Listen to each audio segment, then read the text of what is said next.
При проведении аускультации легких стетоскоп располагается в симметричных точках. Спереди аускультация проводится по среднеключичной линии до уровня третьего ребра, затем по боковым поверхностям по среднеподмышечной и сзади в над-, меж- и подлопаточном пространстве. Проводя аускультацию легких, обращаем внимание, что, определяя тип дыхания, просим больного дышать спокойно через нос.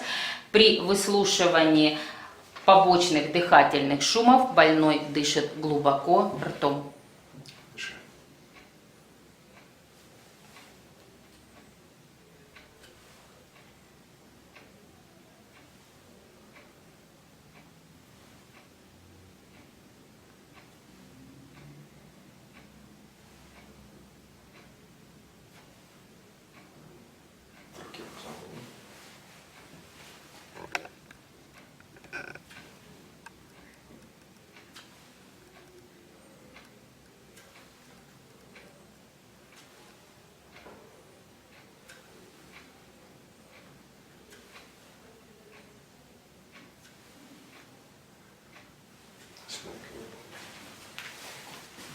Дыши.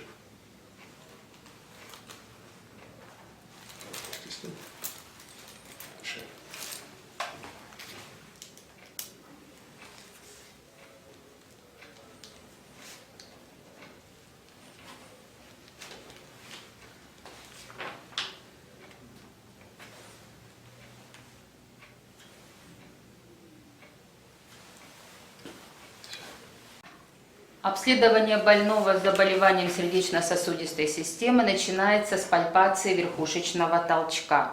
Рука врача располагается